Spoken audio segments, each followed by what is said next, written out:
Right, ladies and gentlemen, I hope you've had your tea and enjoyed it, and your coffee, and now you're physically fit again. First of all, just to clear, do you mind if instead of putting you sitting down, I'll have you standing up? Reminds me of George Cranley.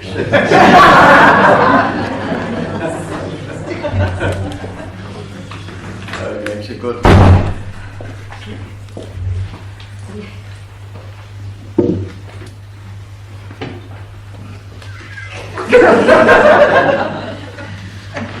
Now, ladies and gentlemen, Linda was talking about, first of all, the solar plexus and reaching out as far as sensing and feeling is concerned. The solar plexus is to all mediums the seat of all sensitivity. So we realize that the solar plexus works with the subconscious mind. So the subconscious mind and the solar plexus work together. First of all, we must try to understand that. So that we realize that in the opening up, it's not only an opening up for people, but it's also an opening up to be sensitive to an alteration in consciousness and also an alteration in vibration. In other words, as you go along in development, we want people to be more aware of what we call the aura that is around us than we are of anything else. Because that is where the energy really for all mediumship is going to be. So the aura, therefore, is something we have to learn to use. The more you open up to spirit in prayer and everything else, the more this becomes more alive. In other words, you're using it onto a higher level. So that is why you really sit in circle first, to understand that you've got to work. Nothing comes to you without you prepare the way for it to come. Linda used the word channel, which I always use. There's not two L's in channel.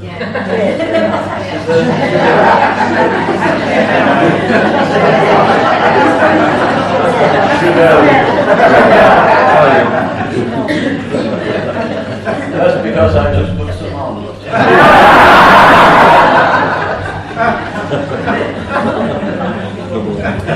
Anyway, we open up the channel, and we must always remember that everything we're doing, as far as being the medium is concerned, is to be a channel.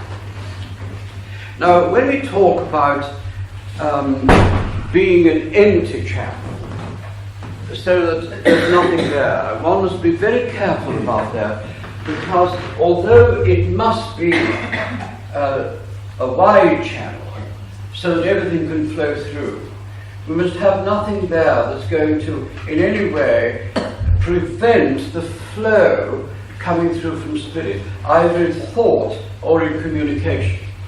So development, first of all, is preparation. And by being able to open up here is where you begin to learn how to sense. And that is where the gift clairsentience comes into it.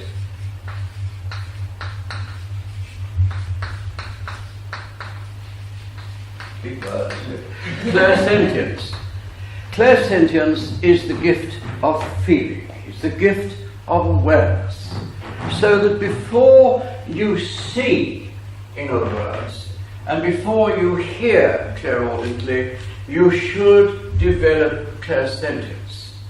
And clairsentience is being aware, so that we know that we have to be conscious of a presence. And a conscious of a presence means that the aura that is here when a spirit appears or comes close to you, alters the state that you normally have in the normal way onto another level. And you are aware of something happening close to you. And so therefore, because it happens, there's a sense of feeling. So that part of you, which is the solar plexus, has to be developed so that it is sensitive to anything that happens that changes that. So that is where the gift of clairsentience comes in. Now we only use that word when it comes to flower clairsentience, but we should use it as a separate thing, simply because it is one of the first gifts, or one of the first steps toward mediumship itself.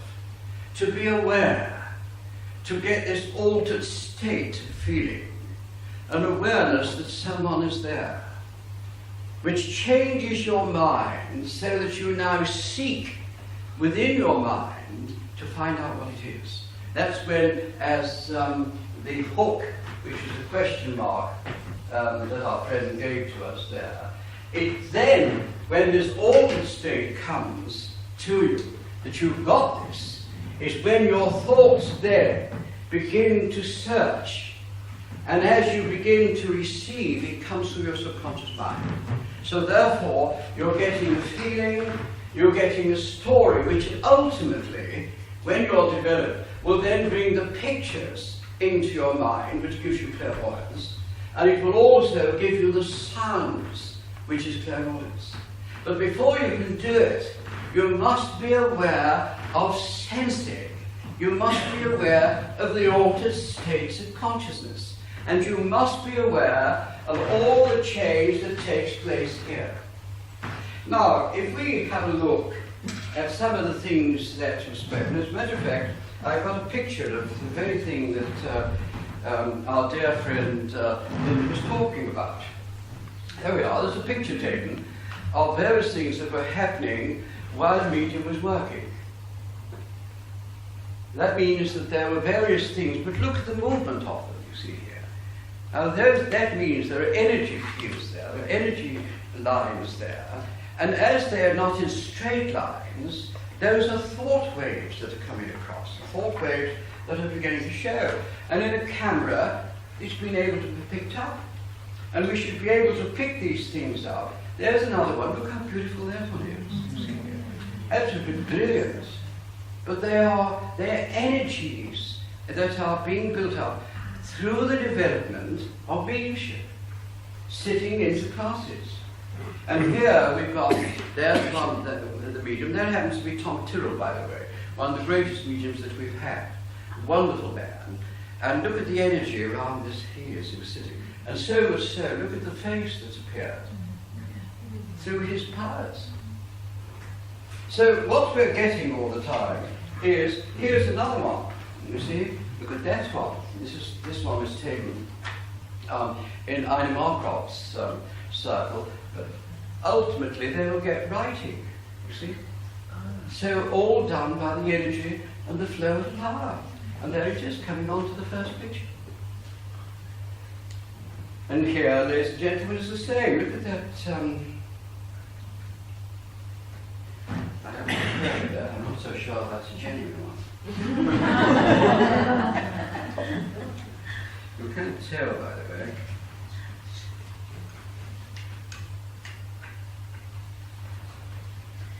Well, there's another. There's another.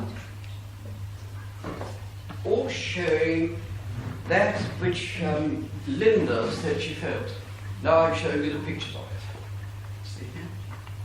And there's another one. All show you these energies that can be built up. And that is what the Spirit uses. So that there's got to be a relationship between the Spirit and ourselves. And we've got to be open to receive. That is why, although we're a channel, we must be able to feel it so that we can send thoughts out, that we can receive things back, which will help us to understand all these particular things. And one of the great things that I want to also show you is here we have a picture taken at a very large meeting of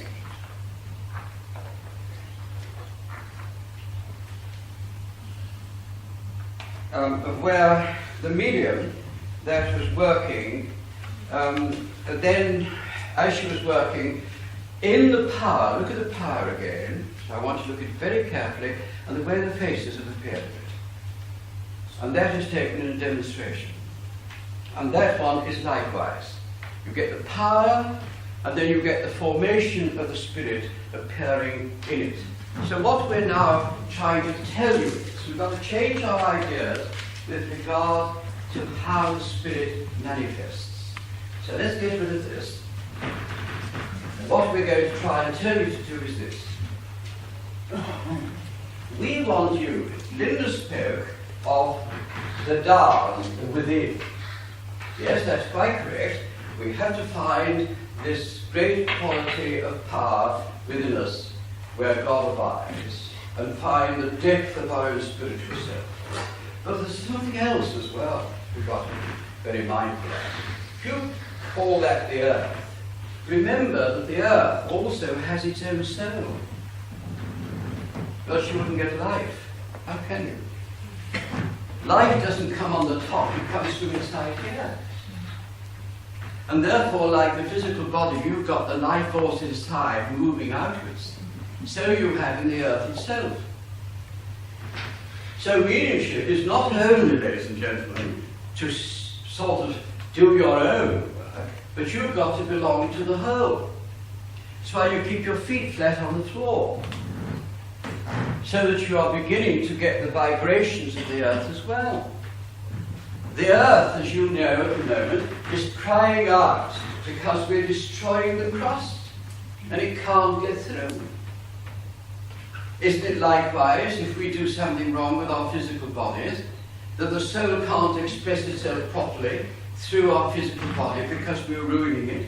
Isn't that why you have disease and why you have everything else? Of course it is. The same applies to the earth. So what we have to do, ladies and gentlemen, when we are developing and becoming part of the whole, we've also got to link in with the earth itself. We've got to belong to the earth and realize that.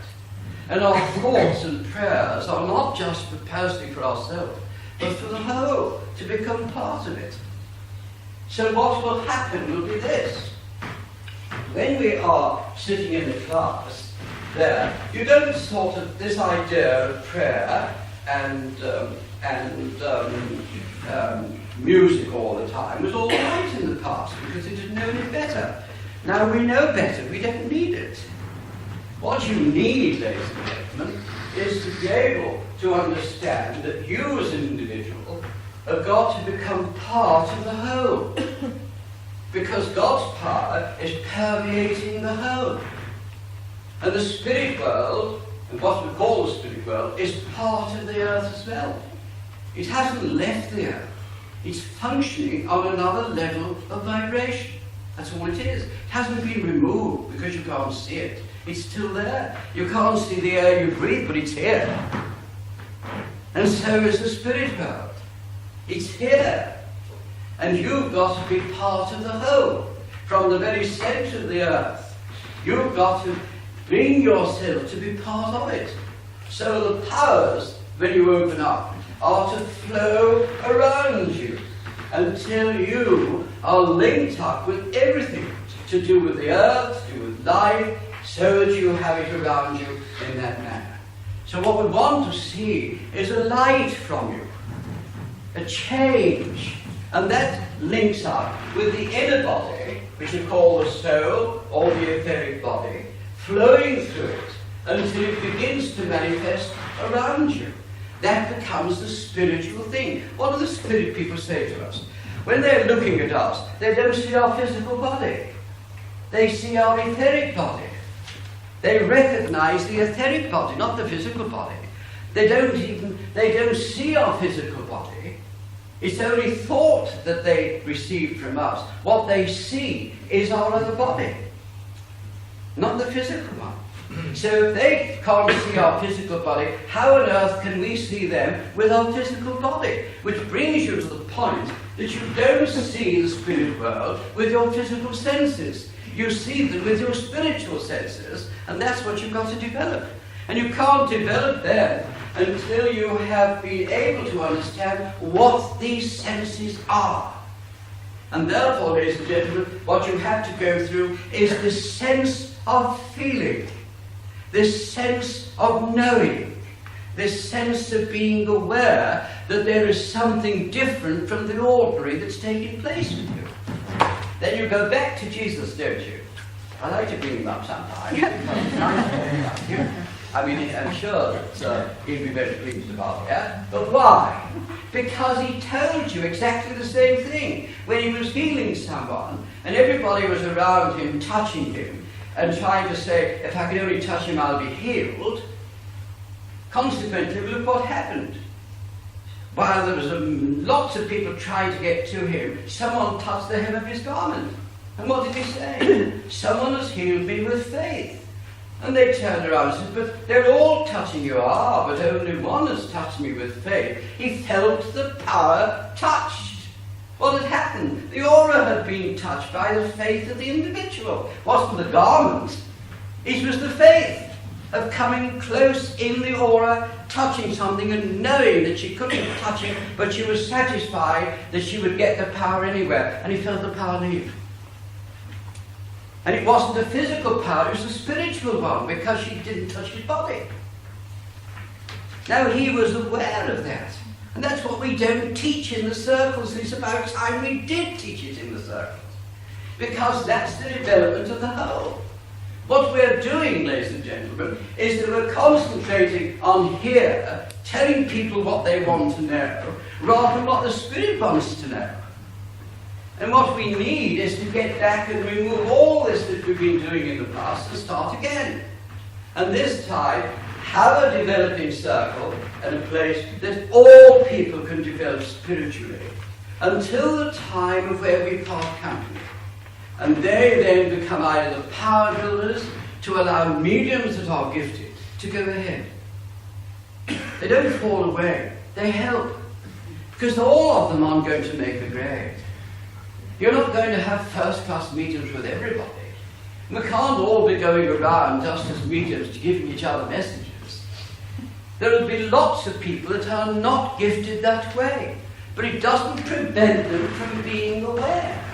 Now, what they had in the olden days was everybody sitting in a circle, all in love and prayer, and developing spirit-wise. So you had terrific powers that were coming, and one person began to go ahead, soar ahead. And very often the power was built so the Spirit could enter and come and speak. And that's what you're aiming for all the time.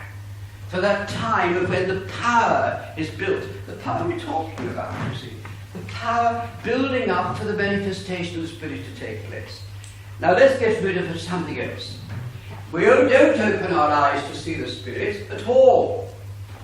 What we do is to develop the power, be aware of consciousness, be aware of higher levels, so that when the Spirit comes, we are aware of it, we are aware of the change, we turn our attention onto a higher level, and begin to tune in, not from the sight of our physical eyes, but from the consciousness and the knowledge that we know that they're functioning onto another level. And you don't do that spiritually.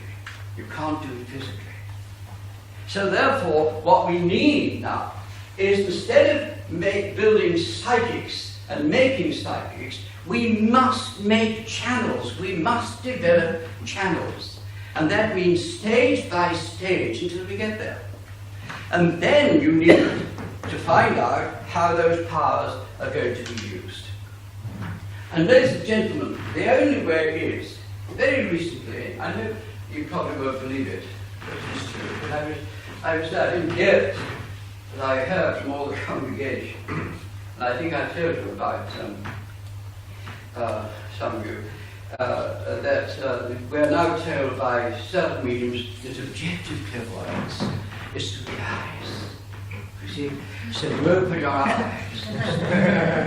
Close your eyes. Well, ladies and gentlemen, scientists and people that are educated are going to really laugh at you. Because your range of sight is only a very limited one that you can see with your eyes. And anything beyond that is invisible to you as far as your eyes are concerned. You get that even with animals, with their hearing. They hear far sounds much finer and sometimes long before we do, because they've got a wider range. But that is knowledge, that's a scientific fact. Now, are you trying to tell scientists that they're wrong? They're going to laugh at you, because they've got the facts behind them. What we have to do is to look at it for what it is. And what do we get? Ask various mediums of what happens to them when they are, for example, in the early stages of development. And they'll always be aware of feelings on their physical body. Very often, in fact, I do know in my mother's case, that very often she used to say to me, I can see the mist around you. And I said, you know, I can feel it. I can feel this pouring through. And what is happening to you is from the inner body, there is, when you're developing mediumship, through the pores of the skin is coming a very fine power, which is very similar to ectoplasm. It is ectoplasm on a very fine level. And when the spirit manifests, they use that power to manifest. You provide it. They can't do anything about it. They can't do it to us, but we can do it for them. We supply the necessary powers and energies for it to take place. Now here you've got it. There we are. There's a picture of it. No need to argue about it. It's there. What has happened here? There's the power. Where's that come from? The spirit moving it? The medium does it. That's what you sit for development for. To supply it. To go into a materialization sense, what do you see? You see a formation of power that's used by the spirit. It's exactly the same thing when it comes to clairvoyance. The medium is trained to be able to see spiritually that which is spiritual. And people that are coming to us from the other side, to come to the medium, use this power to make contact with the medium. And they are the evidence. So what we really need, you see, like many of you that are sitting in your circles, is occasionally to have a camera there. And take some pictures yourself. And through the power of the spirit, they will come. Mrs. Marcraft sat for those for nearly 10 years, but she got them in the end. You don't get them straight away. And you'll very often get lines of power, but look how interesting it is to know that the film that you've just taken has caught the power at that particular time, and there you've got it, a manifestation of it. And ladies and gentlemen, that's going on behind the scenes. And because you can't see it, you're not aware of it. So therefore what you've got to do is to train yourself to feel it, and then be aware of it. That's what mediumship is. It's being able to use your powers to develop them, so that the spirit can manifest in them. Let's take, for example, when we are demonstrating. Why do I teach and always teach people? Go to the back of the room. One of my teachings, don't demonstrate at the front. Anybody can demonstrate at the front. Linda told you that. Open up, send your thoughts, and you get something back. Where's it coming from? It isn't coming from the spirit. And if you notice that people that demonstrate at the front, keep to the front, they can never get to the back. I've been giving you medium after medium after medium, that the demonstration is going to be in the first 6 ranks. And if you're beyond that, you might as well not come to the meeting, because they'll never come to you. Because that's all they can do. And what does that mean? They can get that far and no further. They've called a halt to their development. how do you think mediums that are going to work in large halls can work? Your training is totally different. Because you've got to speak to the person at the back as you would speak to a person at the front. And if you start at the front, and you want to watch a really clever medium, because we probably get a contact here, but we'll never give it there. Because you get stuck. So what do, watch me when I'm working, always go to the back. And then I say, I'm terribly sorry, it isn't there, it's here. But what I have been doing is making the people at the back know that I'm in tune with them. And I'm saying to the spirit world, are my powers capable of reaching to the back? And if they can't, help me to do so. We have Unitwas here, he knows that I always teach that. Yes, you may do it. Exactly. You've got to do it. Because if you don't, you can't work. Your powers in a service, moving to people like this, a little group, is easy. Anybody can do it after a while, be developed. But start increasing that congregation. You've got more spirit people there to communicate with. Your powers are going to be demanded onto a higher level, much different altogether. And you're being challenged by not only the spirit, but by the congregation that's sitting at the back. Are you going to go down there, or are you coming back up here? And what happens? You work down here, and you lose all the contact of the audience at the back. And why is it done? Because, ladies and gentlemen, your aura is used. And you've got to learn to extend your aura. Because that's where the power is. That's where the manifestation is. Now, I should have brought two more, but I left them upstairs. Showing to you your other body. Your other body, ladies and gentlemen, which is the etheric body. When you are developing, that's being developed, not your physical body. It's your etheric body that's being developed. And when you are developing, you're developing the aura of that. Because what happens when you pass away? The aura that is yours, which is your spiritual aura and your development, goes with your etheric body. It doesn't stay with this and die down. It goes with your other body. That's where the power is. Now let's have a look when Jesus was supposed to have disappeared from his grave. He didn't disappear at all. The power was so built.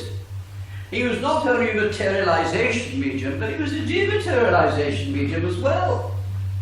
And he was able, through his powers, to dematerialize his own physical body and take it into the ether. That's all he did. It's part of mediumship to understand that.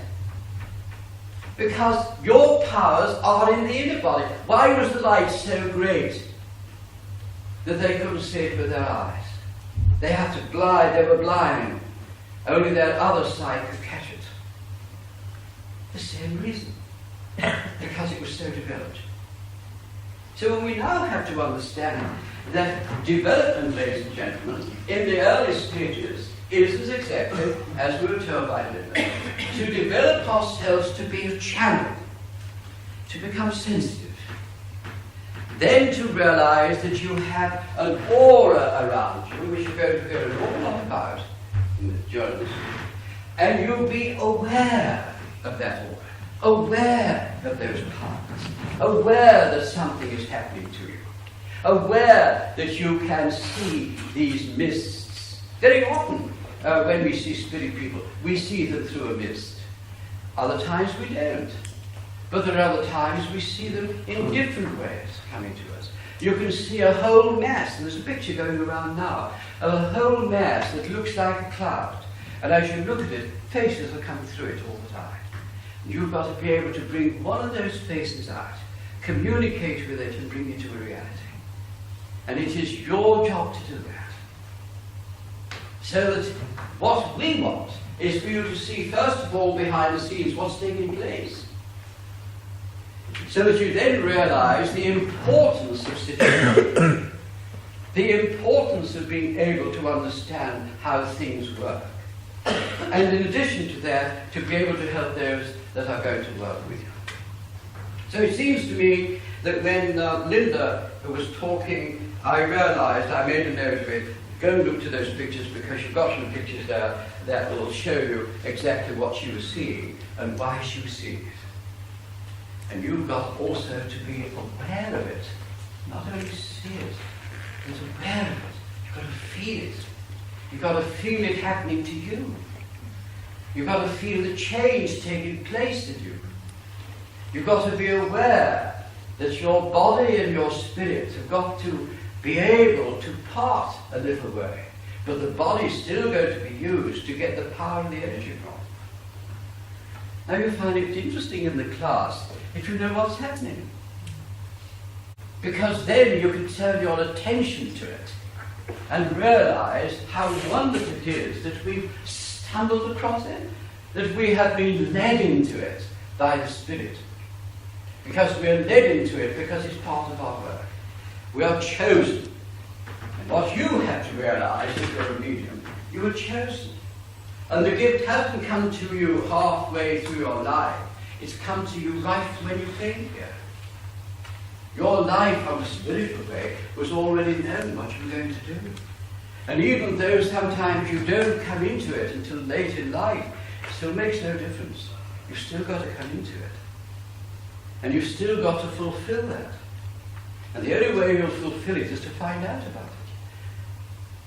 The purpose of my mediumship, what is it there for? What have I got to do? You've got to find that out.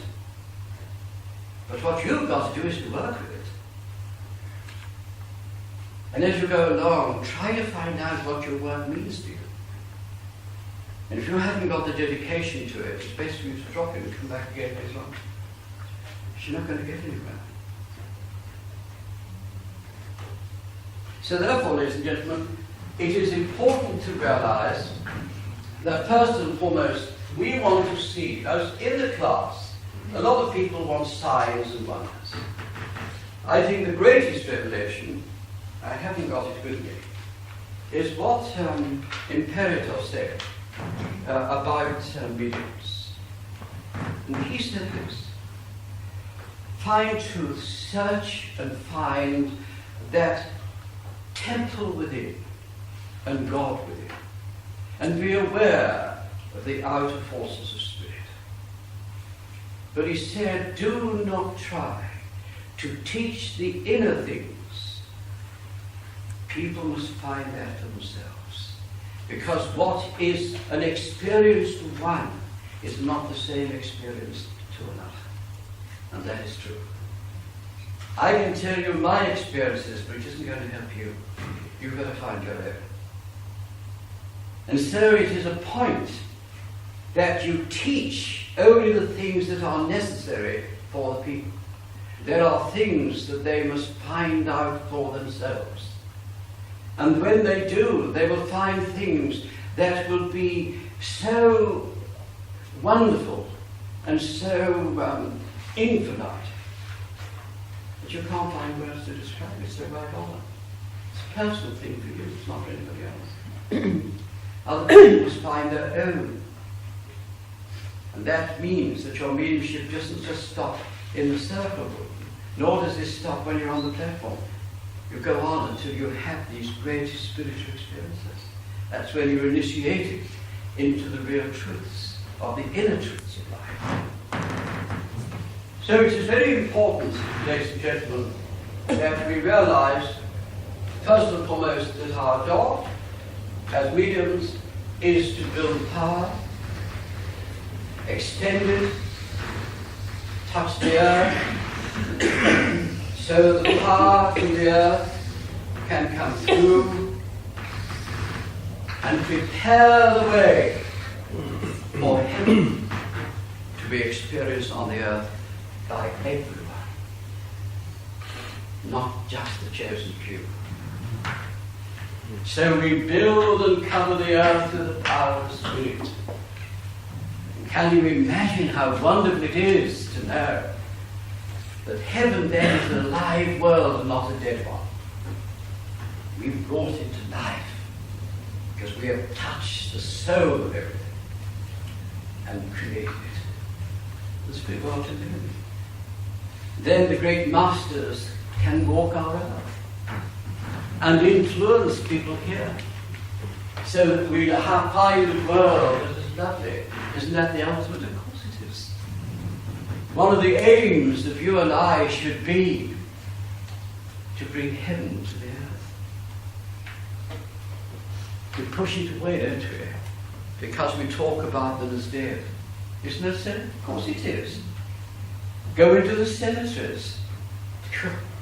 You know, there they are, and you find everybody going and weeping there. And you feel it, ladies and gentlemen, it's dead. It's absolutely dead. Because we know the death of the body's there. We have to lift our hearts away from that, so that we can sense the presence of loved ones. Be conscious of heaven. Be conscious of this altered state of consciousness. Be aware of the presence. In the teachings of Empirical, he speaks of St. John. And he said that St. John the seer described the jewels and the pearly gates. But he did not describe what he discovered inside. Because he said that was not for the people, but for he alone. And what he discovered was the presence of God. I thought that was wonderful. And that's what you must remember. There are things that we will find that you can tell the world. There are things you will find for yourself that are for you personally. It is something wonderful to find the presence of God. You can't describe it. There's no use telling a person about it because they won't understand it. But you guide them that they may have the same experience, but in a different way. So, ladies and gentlemen, spiritualism, you see, has got such a great opportunity to change this whole world. We're the only movement that can, because we believe in a living God that worships through you and me, and acts through you and me. So therefore, and I want just to touch, just before I leave this, I would like people, first and foremost in their circles, and I know there are one or two of you here that do sit in circles for specific things. Every sitter that sits should develop this awareness, this opening up of the spirit from within. Because there lies the power. And once that has been done, then the channel that the spirit is going to use will go further into their development. You can't go along that path. Only the medium can go along that path. It's the medium that will be taken along that. But you've got to provide the basis for that. So the spirit that is coming to you can work with you. Once you have done that, let's have a look at what you'll find. Because you'll find, ladies and gentlemen, in this way. Supposing there are, say, 4 of you. Let's take, we could have 4 in a little circle like that.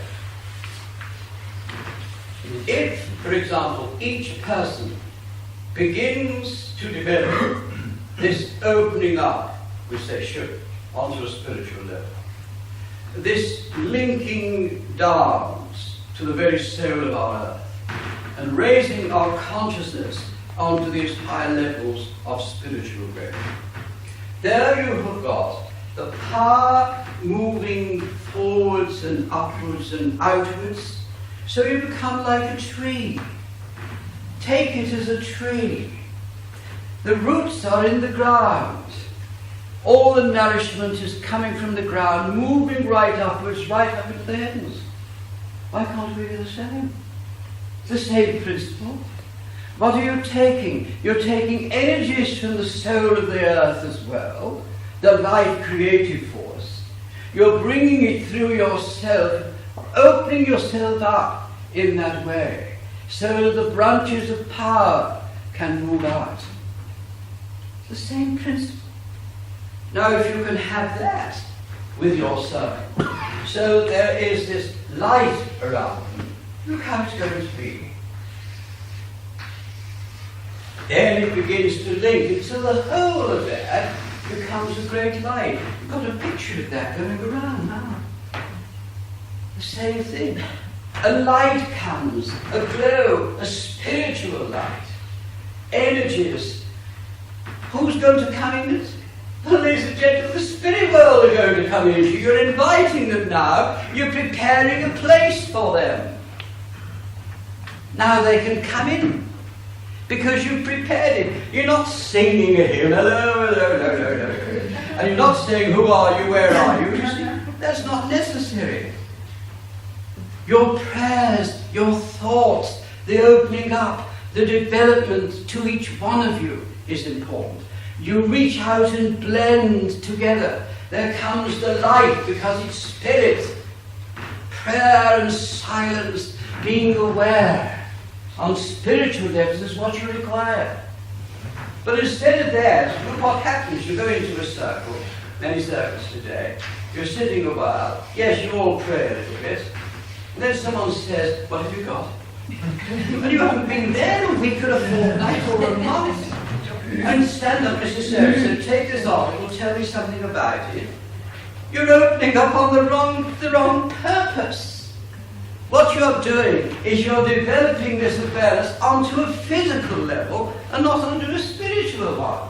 And then they say, well, why can't I see the spirit world? You never will, because you're not developing the right way to do it. And then they pushed out onto the platform and they come to you and say, your father, the spirit. And if you ever look at the person they're talking to, they're 80 anyway. I mean, the whole thing doesn't make sense. What they're doing is they're going to the person and telling them something rather than anybody there that can communicate with me. And you provide the energies and the powers and the love for them to come close to you. And it's the same in the circle.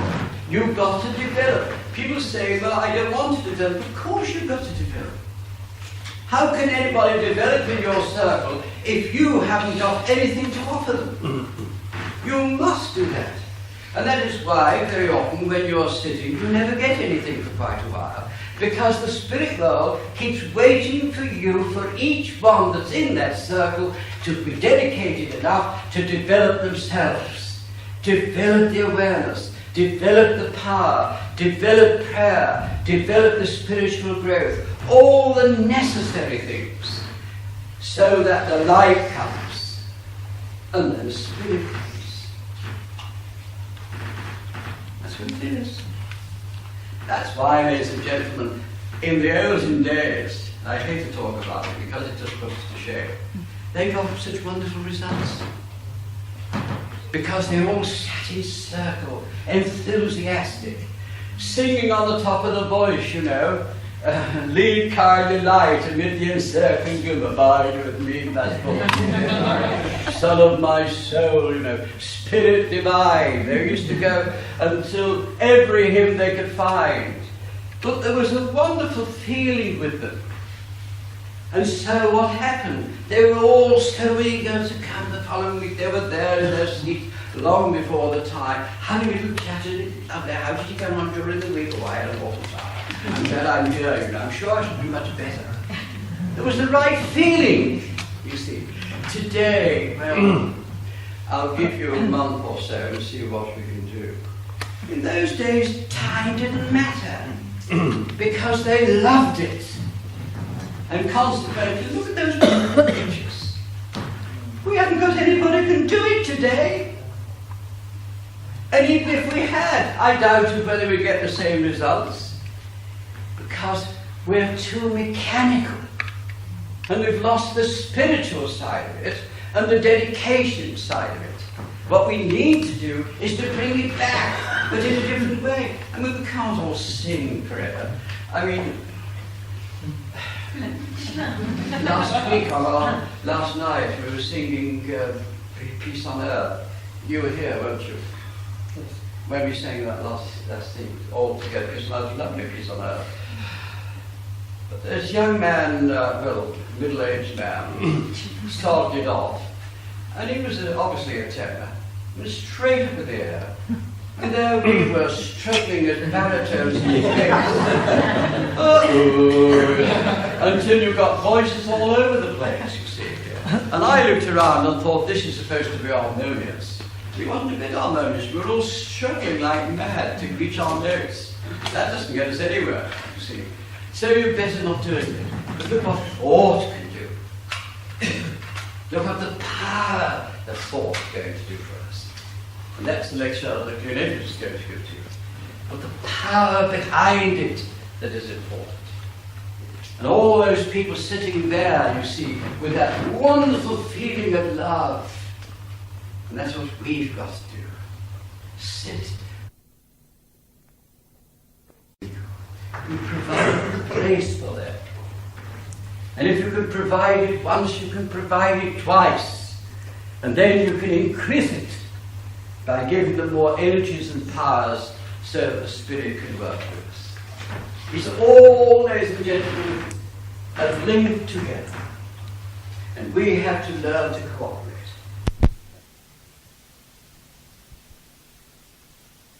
And you see, the leader says, have you got anything to that one?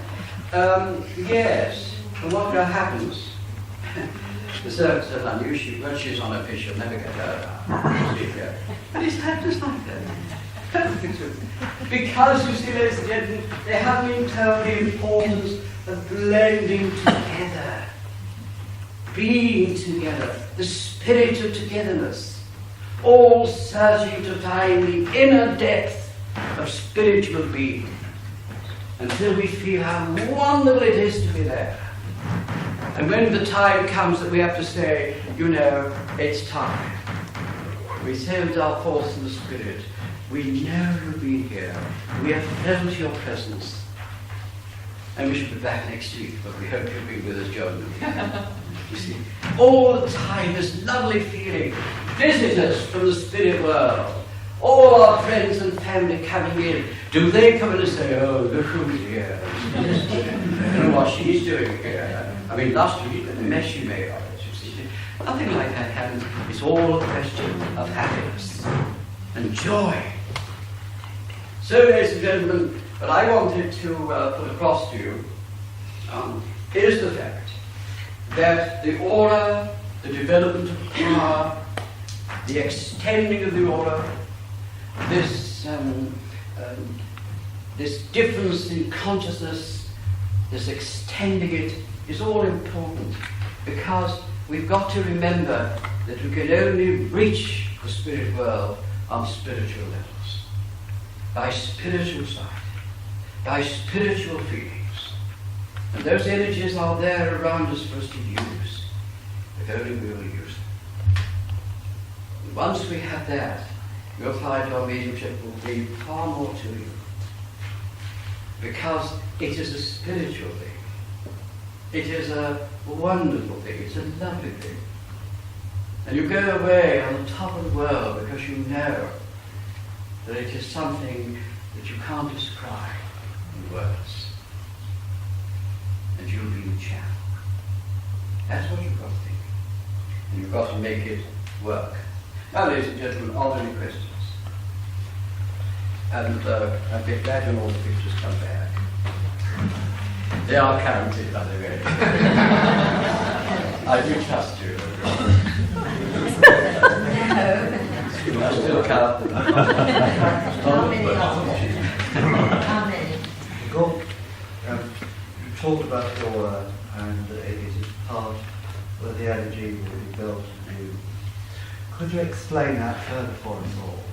Why you mentioned that specifically? Because there is this misunderstanding in the movement. Oh, it's the spirit that develops it. Why does this energy, this aura, play a part? Why do we build the power for the spirit to use? Why then is it not the spirit that builds the power for us to develop it? Yes, they can't actually, because the spirit power is much beyond ours. There has to be a meeting of the two energies. what the spirit tries to do, it's like the materialization, isn't it? The great guide, one of the great guides of the medium I knew very well, once said in the house that I was visiting and staying, and the medium was staying as well, very great materialization medium. And we didn't know that, I didn't know she was really going to be there. They didn't tell me. I had taken service to this place and they invited me back. And I didn't think we were going to have a service, neither did the people that were there. And all at once the medium said, I feel that I've got to give you a service tonight. Well, I think, good gracious, I thought that was God speaking to me, you know, and she nodded.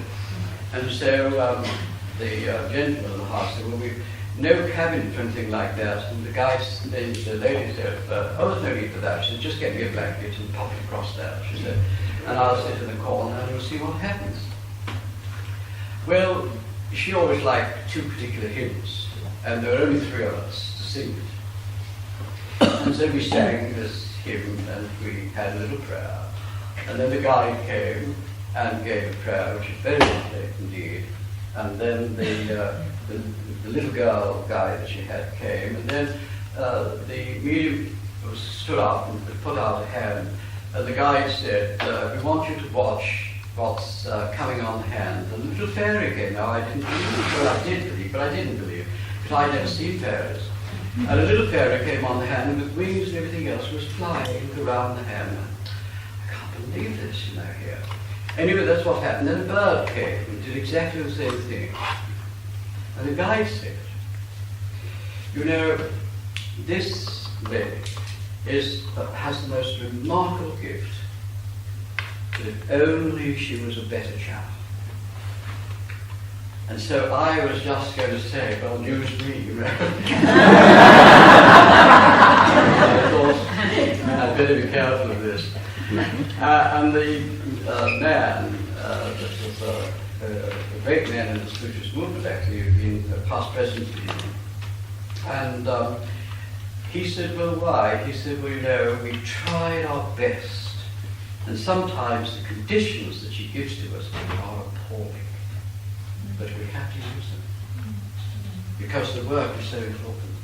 And he said, at times, the power has been so bad that it prevented them really from giving the phenomena that they would like to do. And when an aunt of mine came through, I said to her, you look old, you know, because she was a lovely person. And she looked very old and tired. And she said, well, it's the best I can do. And I realized what had happened. That's what I mean. Yeah. Now, important key. The point that also is, the Spirit will come to us, even though the situation, the conditions are so bad. But isn't it sad that we could give them so much better, more, and have better results if we developed ourselves better?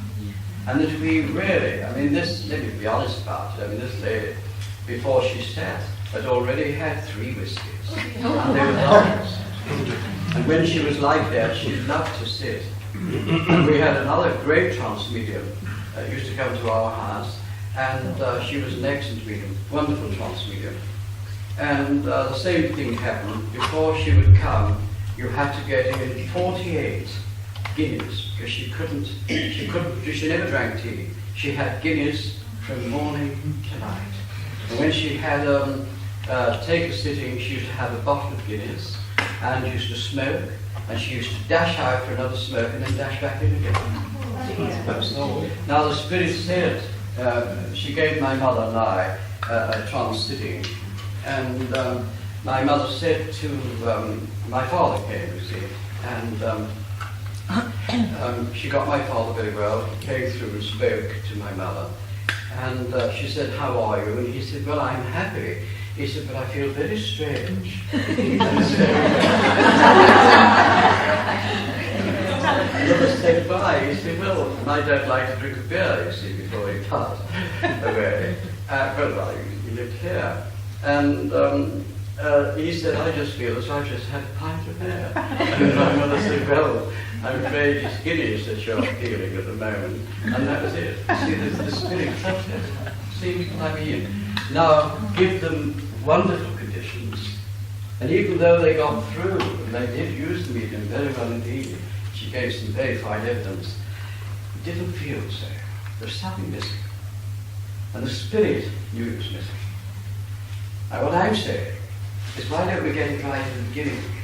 You see? The spirit, if you got the gift, they will use you. But I do think it's a pity that we don't offer them the best. And I'm saying it's the best we offer. Sorry, just to extend that point further, because you brought another point forward Yeah. in there. Offering them the best.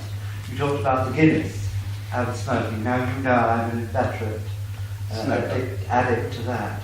Do you think, honestly now, and I mean be critically honest, should we as mediums not smoke? Honestly. No, honestly, because I don't say. Why I'm asking that is there is this bone of contention about smokers, non-smokers in mediumship. Do you? I know he's a non-smoker, but honestly, putting all that aside, putting the fact that Aaron smokes, Gene Bassett smokes, who's just arrived by the way, and do you honestly think that smoking does have an inhibiting factor in our development and the conditions we present the spirit world? In mental mediumship, the answer is no. In physical mediumship, the answer is yes. In physical mediumship, your body is very important to the work. What about trance mediumship? In trance mediumship, I would say again that smoking is not help, it's a hindrance, but not so much as it is to a physical medium.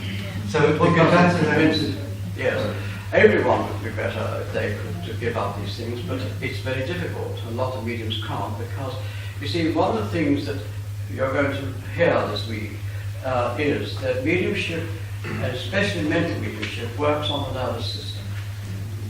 That is why many of our mediums in the past, before we understood it, became diabetics and also became addicted to drugs and to alcohol. In fact, one of the great mediums became an alcoholic, and she was a great trance medium. And the guys were continually saying that she should rest in between intervals, which she wasn't doing. And consequently, she had this yearning to keep going, and she took to alcohol. And eventually, it became something that she could addicted to, and she couldn't give it up. Defective mediumship, and she eventually had to go to hospital and be dried out, but she never got over. She passed away through it.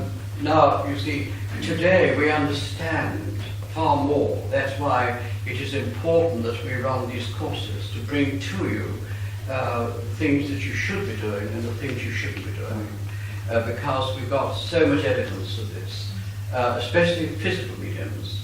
But even, trance mediums, in any case, should learn how to fast, certainly on the day that they're going to be in trance. They should not eat even any meat of any kind, and they should try to fast. It's very important. And every medium that works on the platform before they take the service should not have a heavy meal. They should definitely have a meal afterwards. Yes.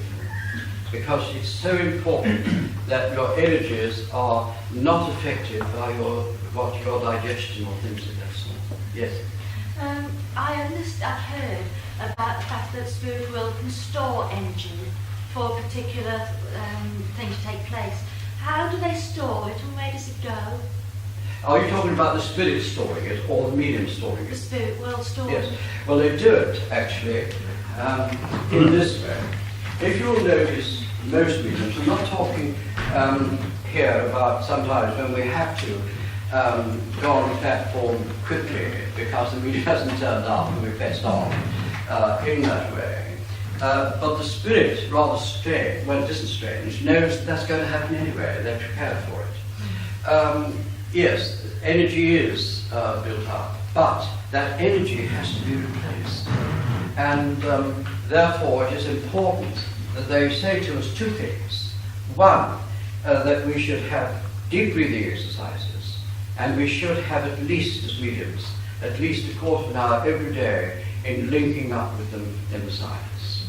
And by doing that, they are able to replenish anything that is that we've had to give out. And that's how they store it up, you see.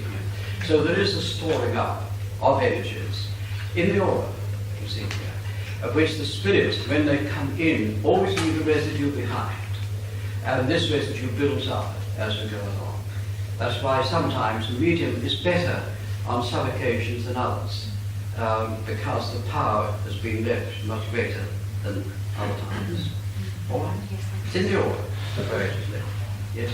Sorry, can I ask you, this morning you said that spirit recognizes our etheric body. Our spirit recognizes? Our etheric body. Yes, they do. Recently I was having a discussion with a very well-recognized medium who said it's not necessary to hear the voice of the receiver to communicate. Oh, to hear. But To some hear. mediums say, give me your voice, this recognize perfectly. This is not necessary. Well, because they can't hear the voice.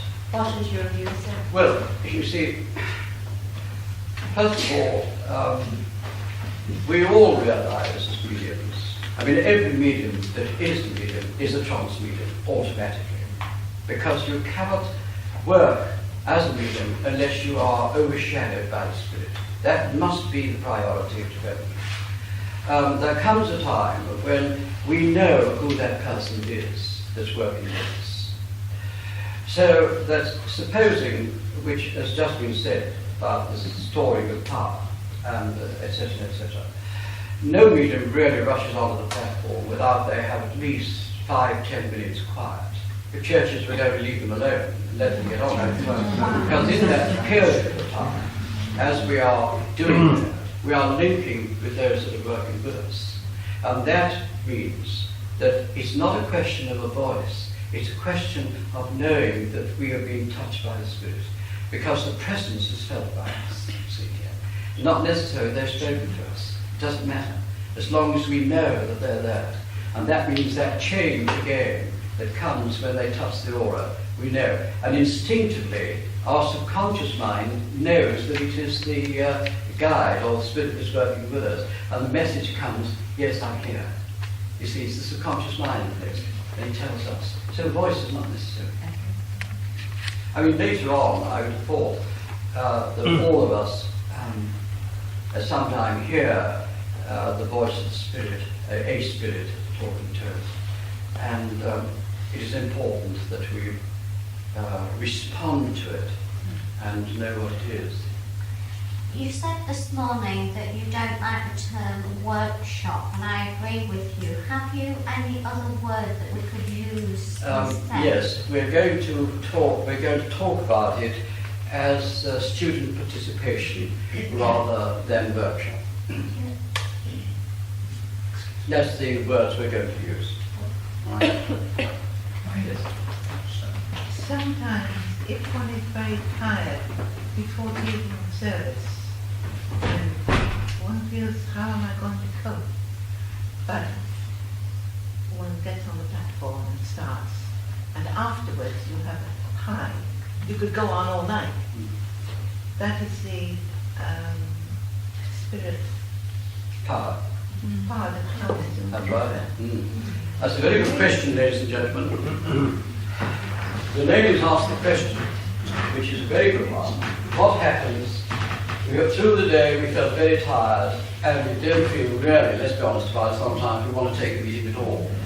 But we have to go, and when we get there, we find that we are probably better than we are in the normal way, you know. And at the end of it, we feel that we could have gone on forever and ever. That is quite correct. The spirit, you see, and this is the point that I want to keep pointing out to you. The spirit knows about it. They know how you're feeling. And therefore, they're going to do more to help you because they know the work's got to go on. So when you get up and you've handed yourself, provided the way, when they come with greater energies because they're now going to give you more than they would in the normal way because you need it. And that's the replenishment, usually, of what they do for us anyway when we finish the meeting. Because most of us feel rather tired at the end of the meeting and wait for a while to restore that energy back again. But that's what happens. The Spirit is able to do it. We've got to prepare for them to come. Once they're with us, they know what's required, and they bring more for us than they would in the normal state, because they know They don't want you to get more defeated, and they will help you that way. All right? Have you had that experience? Many and Yes. And don't you find that at the end of it, and the next day, for example, that you look back on it and compare it and say, well, I don't know what happened, but that wasn't me that was taking that message. That's when you see, I said, I must say this, it's important for us to note that all mediums that are mediums are trans-mediums. You can't work without it because they are using you. And they, in actual fact, are doing the work through you because there's a relationship between them. And one forgets what has been said. Oh, yes. Oh, absolutely. How many times have we a person come up to you and said, you gave me a message, and you say, I'm sorry, I can't remember it. Because you see, you're lost in your demonstrations, aren't you? I mean, if we tried to contain everything we hear, we'd go round the bend. We couldn't because the subconscious couldn't take it. So therefore, the spirit people don't allow us. In fact, look at sittings, for example. I mean, people we have to give sittings to. And some of the situations that they have, we couldn't contain it. I mean, we wouldn't want to, because we don't want to bother with those sort of situations. We do our job, it flows through, immediately they've gone, it's forgotten. We don't want it, you see. That's the way it works. Yes?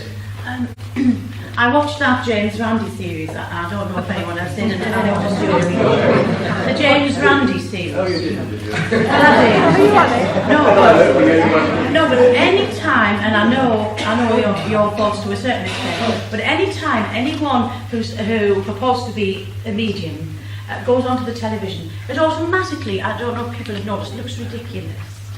It automatically looks ridiculous. Oh, yeah. And sometimes I wonder to myself, does spirit not like us to go on the television? Do you understand? Because after all, they're having to prove things under test conditions which really are ridiculous sometimes, the hot lights and this, that and the other, and forcing people. What are your thoughts, Gordon, on spirit and television at this point in time? Well, spirit, of course, first of all, don't like television. No. And they go along only because they know we're in an age of television. Yeah. And free will, we have free will to do it. I don't, because I refuse. I went on the Randy one only because I dislike Randy so much that I had no intentions of letting him sort of Away with get everything. rid of me. Yes, I do. And he asked me to take part, you see, in the thing. And I said I wouldn't stand anywhere where you were. No. I know you were a spectator. We've had to go 2 or 3 goes over the years with him. But I think he's done more really for it because there was more in the national newspapers. There was more people asked about spirit, even though he tried to make us look ridiculous, do you understand? So in that vein, that was all right. But I often wondered, I often said to spirit, well why don't you like us? See, I don't like investigators investigating mediumship when they don't know anything about it. True. I don't mind any investigator if they've worked it out, come into it, like someone like Professor Roy, for example, who is, doesn't say he's a spiritualist, but has studied it and gives us very fair in all that he Yes, does. the gentleman with the Now, glasses. I would go along with anyone like that, Yeah. and we get on very well together. There are some very fine people that are like that, but I mean, Randy is only an important get out of it. He's actually made $500,000 out of those. Yeah. Well, I didn't I don't know why we particularly should bring mean him. somebody over from America to investigate spiritualism and give them $500,000 to go back with. No. To me, it's an insult to not only to our country, but to mediumship itself Yes. and to our research that's there. No, the spirit people don't like it. You'll find materialization mediums and people like that the guys have always refused to have anything to do with it.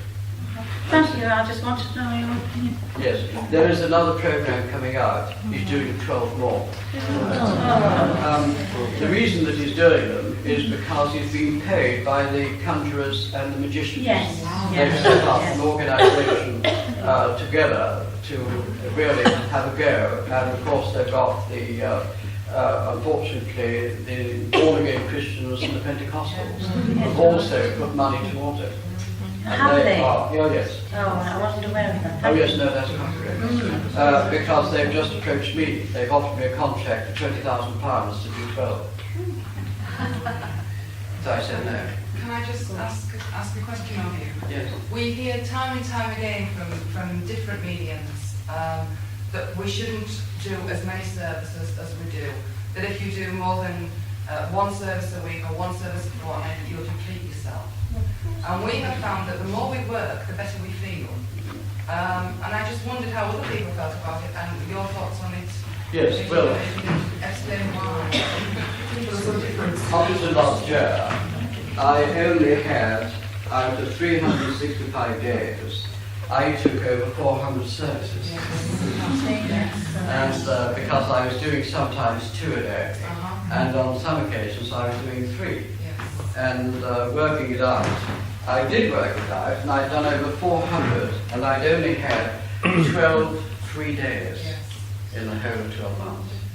Mind you, I'd overworked, and it's the journey that is the problem, not the work, as far as mediumship is concerned. But there is something else that we have to look at. Mediumship must work. A medium cannot be a medium unless they work. They must keep working, because you need to keep that contact. That's where the power lies, between you and the guide.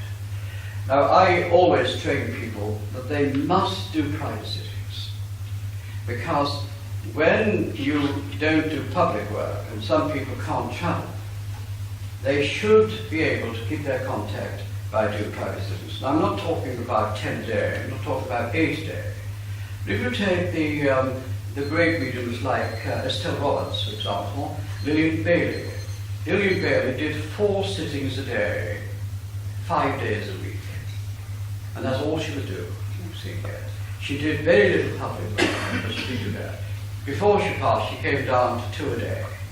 But she kept the contact right to the end. Now, exactly the same with Harry Edwards, you know. Harry Edwards kept up his spiritual work, not only his healing each day, but he had his own circle. And the day that he passed away, he'd had a trance circle where he used to go into trance the day before. And I mean, he kept the contact, you see here. You can't afford to let go. If you meet some of our old mediums, and you meet them, you say, hello, good gracious, haven't you been well? They get old very, very quickly if they don't work. But if they work, you'll find that they'll go on to 100 and still get about and still go. Because, well, you see, well, you don't get drained. I mean, I don't, but I've heard people say that if you work too much, that you drain yourself. If you work on what we call, if you work on a physical or psychic level, the answer is yes. We do sometimes four services a week, and recently I've been ill, and we've only done 1 service in about 5 weeks, and we feel absolutely shattered because we're not working. Because you can't, you have to do the work. And if you can't do it anymore, you have to do it again. Oh yes, you must keep your contact. It's like a person that is a painter, an artist, or a pianist, and or anyone that's in an orchestra, and all at once they just don't start doing the work as often. You find that their work deteriorates because they must keep practice. You see, the medium is exactly the same way. Yes, and then you. Yes. I was going to say, I'm sure in these times and these ages that most people have to work full time. I have to, and I've often wondered, do people think it's going to affect their mediumship? Because you're often told, oh, you shouldn't be working and all this, but we're in the days and the times where every woman has to work full time, and I just thought I'd make that point because we still have to go out and do services. And I'm sure spirit. But can I come back on that? You see, there is a difference. When you're doing physical work, you're doing physical work. When you're doing mediumship work, it is a spiritual work. Totally different. It's not like working 24 hours a day doing a physical job. It's not really like doing overtime in a physical job, because you're using an entirely different sense altogether. Our material senses, let's take for example, when I had my stroke, and I really was really down. I thought my mediumship gone, and it did go, I couldn't see or hear. I said to the spirit people, just show yourself, give me a little light, you know, give me a little tap. I wouldn't have minded a tap on the bed, you know, anything. Nothing at all. And I thought they closed up, you see here, so I accepted that. And then it came that the Manchester annual meeting was on, and they said, shall we replace you? And I said, oh, I don't know. I said, let me think about it. So they thought about it, and I thought about it, and I thought, well, I'll still be on the platform, but I'll try. Now, remember, up until then, I hadn't seen a thing, I hadn't heard anything, I couldn't even feel anything. You see, it's as though the spirit was completely shut down. And so I went to the meeting. We had the annual meeting, and I was not well during the meeting. In fact, I had to go to bed on one of those. And when it came to the service in the evening, I was shaking like this, you see, because I thought, where are they? You know, where on earth have you gone? And so I went and I had asked Leonard Young if he would stand by, and he came on the platform with me, and Eric Hatton gave the address, and he said, how long? And he said, I'll speak for about 20 minutes to give you more time. I said, oh, well, I think go on for about 40 minutes. Less time. But knowing Eric, he would take 40 minutes as well. Anyway, after half an hour, it did stop. And I looked, couldn't get a thing, couldn't see anything. I looked at the congregation, the audience, and I thought, they're so nice. God, they're a lovely audience, you know. Can I just have one contact? And when I stood up, I hadn't got a thing. And I stood up, I was on sticks at the time, and I walked to the microphone, and I was just going to say, I'm sorry, ladies and gentlemen, I can't see anything. And a lump came in my throat. I was ready to cry, you know. When all at once it opened up, and I couldn't stop. Yeah. And instead of only having what was 40 minutes, I was demonstrating for an hour. And when they pulled me up, and there was poor Leonard, not to say, and I was really marvellous, you know. But I wasn't, the guys said, no, that's what I mean. Now immediately I came on the platform, I was absolutely awful. I could hardly walk at all. And I had to be helped, and I had to have 2 or 3 days with it. But it didn't affect my work at the time. But the Spirit came just at the moment and left me at the moment. So they were there and there. And I learned a lesson from that, you see. And realized that the two functions are very different. The power of the Spirit is still there, even though we're trying to do it. And yet there was no energy physical with me at all. I mean, I had to be helped and everything. But yet the Spirit power was there.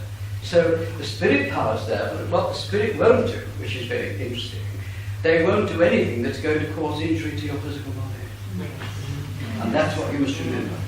Yes, Bill, and then I remember you saying on Christmas, Gordon, at your Christmas service when you had shingles. Do you remember? Yes, I'm glad to be going into trance. I'm sure these people would like to hear about that too.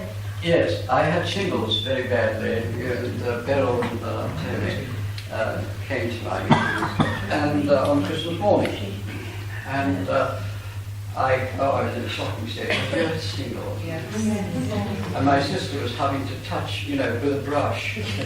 And when she used to come with, she said, "I've got to hurt you. I'm going to hurt you." And I said, "Yes."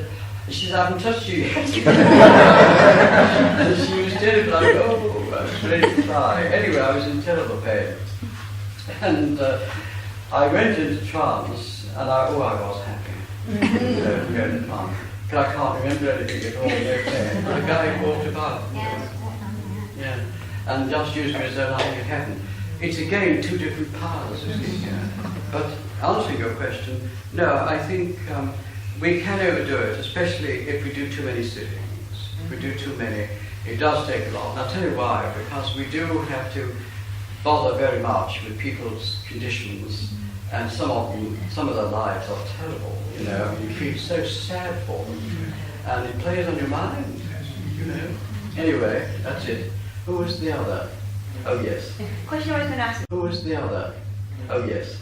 Question I was going to ask. Many people say that as a working medium, and then you go and take an awareness class or a development class, that your mediumship will be affected like that.